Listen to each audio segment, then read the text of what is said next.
verifica.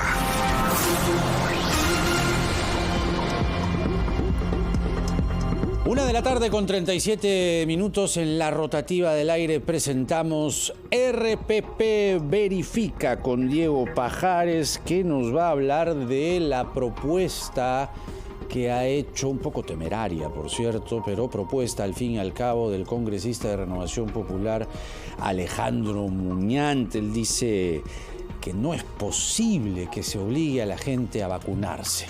Diego Pajares con nosotros. ¿Cómo estás, Diego? ¿Cómo estás? ¿Qué tal, Jaime? Muy buenas tardes a ti, a todos los oyentes que escuchan RPP Noticias. Y efectivamente, como has anunciado, Alejandro Muñante, el congresista de Renovación Popular, quien además es vocero de la bancada, presentó un oficio ante la presidenta del Consejo de Ministros criticando la medida que exige el uso del carnet de vacunación para ingresar a espacios cerrados, ¿no? En una entrevista en Ampliación de Noticias, al hablar del tema, se refirió a las vacunas que todos los peruanos estamos usando para protegernos contra la COVID-19. Así que vamos a escuchar qué fue lo que dijo y luego conversamos. El derecho a la obligatoriedad de personas jóvenes, ¿no? Lo que he manifestado en ese oficio, la vacuna, y están en todo el derecho de hacerlo, porque es parte de un derecho humano también la objeción de conciencia. A ver, el congresista Alejandro Muñante dice una frase muy específica, ¿no? Hay que ser conscientes que esta es una vacuna experimental, dice él, cuando se refiere a las vacunas que se usan contra la COVID-19, ¿no? Eso es cierto, vamos a verificar ese dato y el resultado es el siguiente. Falso.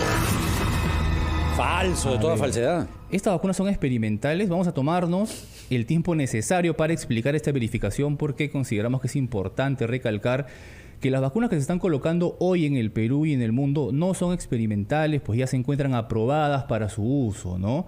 El Centro de Control y Prevención de Enfermedades en Estados Unidos señala que las etapas de desarrollo de nuevas vacunas incluyen una fase exploratoria, una fase preclínica, una fase de desarrollo clínico y otras fases de aprobación, manufactura y control de calidad. Hemos consultado además con el inmunólogo Juan More Bayona, especialista en ese tema, y él nos dijo que para la elaboración de una vacuna primero se identifica el agente que causa una enfermedad, ¿no? Luego se pasa a estudios de laboratorio donde se determinan las características de este agente. Luego, con esa información se pasa a desarrollar ensayos primero en animales de experimentación. Segundo, todo esto dentro de un marco de ensayos preclínicos, ¿no? Porque no implica exámenes en humanos. Con los resultados promisorios en este nivel, pasamos a la experimentación en humanos, ¿no? Una etapa que se denomina ensayos clínicos acá, ¿no? Aquí entran las fases para determinar la seguridad del producto, que la administración de la candidata a vacuna, candidata a vacuna, genere respuesta inmunológica y que genere luego protección en los individuos, ¿no? Luego, quienes elaboran estos ensayos clínicos, esos ensayos aplican a entidades reguladoras, por ejemplo, internacionales, para recibir la aprobación del uso. Después de la evaluación de grupos de expertos, ellos confirman que la candidata a vacuna sea segura, genere inmunidad y protección. Luego de eso se da autorización de uso en el contexto de la pandemia, de uso de emergencia, ¿no? Y ya se está comenzando incluso a dar autorizaciones completas. ¿Qué pasa una vez que una candidata a vacuna ya tiene la autorización? Escuchemos al inmunólogo Juan More Bayona que nos explica. Una vez que tiene estas vacunas, la autorización, la candidata vacunal pasa a denominarse vacuna, ¿no? Todo lo que se utilizaba o se evaluaba anteriormente de la autorización se denomina candidata vacunal. Una vez que es autorizada, la candidata vacunal pasa a llamarse vacuna. Toda la evidencia que se tiene es que las vacunas son altamente seguras, generan una respuesta inmunológica, que es lo que buscamos, pero que además de eso son altamente efectivas en protegernos de la enfermedad severa, la enfermedad mortal grave causada por el virus SARS-CoV-2. Ahí teníamos a Juan More Bayona, de candidata a vacuna, sometida a una fase experimental. Esa candidata a vacuna pasa a ser formalmente una vacuna cuando es aprobada, ¿no? Y todo esto se reafirma en un artículo, Jaime, publicado por el médico investigador Percy Maita Tristán en la Revista Peruana de Medicina Experimental y Salud Pública. Ahí Maita Tristán estudia el caso Vacunagate, un término que estamos familiarizados, ¿no? Que recordamos, ¿no? ¿Cómo establece Maita Tristán la diferencia entre una vacuna experimental y una aprobada, ¿no? Cuando un grupo de personas se vacunó en diciembre del año pasado, ¿no? En el que ahora conocemos como Vacunagate, la vacuna estaba en etapa de ensayos clínicos. Es decir, ellos se vacunaron con una vacuna experimental. En ese momento incluso nos referíamos a ella como candidata a vacuna, ¿no?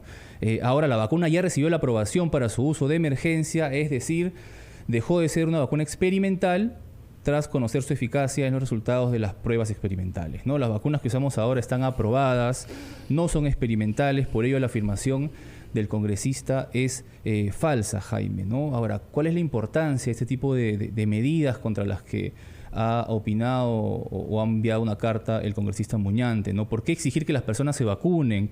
Vamos a escuchar al doctor Elmer Huerta, que nos da cifras fuertes basadas en datos científicos acerca de a quiénes afectará en el futuro el coronavirus. Mira estos datos que son datos del MINSA. En el Perú, el 92.6% de los hospitalizados son no vacunados.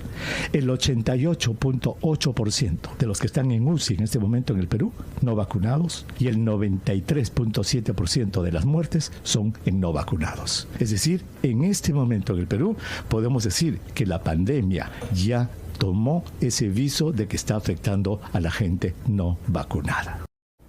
Las razones, Jaime, por las que se dan ciertas normas son razones válidas, son razones pensando en las personas, en los seres humanos, ¿no? Por algo sean las razones, por algo sucede, y queríamos compartir esta verificación, tomarnos el tiempo de explicarla, porque creemos que es importante que todos nos vacunemos, ¿no? Por preocupación de los demás, sobre todo los no vacunados, que ya ha dicho el doctor Emel Huerta, son los que van a sufrir la próxima tercera ola cuando empiece a darse. Exactamente, Diego. Hay que ser muy responsable, muy riguroso al momento de hablar sobre las vacunas. Cuando alguien habla sobre ciencia, lo tiene que hacer con evidencia, como dice el doctor Elmer Huerta. No se puede así nomás alegremente decir son experimentales, ¿no? Claro, el papel aguanta todo, pero hemos visto incluso aquí cómo es que las personas que han participado en ensayos, fase 1, fase 2, fase 3, todo eso lo hemos visto el año pasado, ¿no? Es todo un proceso. Es todo un proceso que pasa. Se ha acelerado, es cierto, en el contexto de la pandemia, ¿no? Se ha hecho rápido, pero todo se ha comprobado científicamente que son altamente eficaces contra el coronavirus. Diego Pajares, y segura sobre todo. Así es. Diego Pajares con RPP Verifica en la rotativa del aire, la 1:45.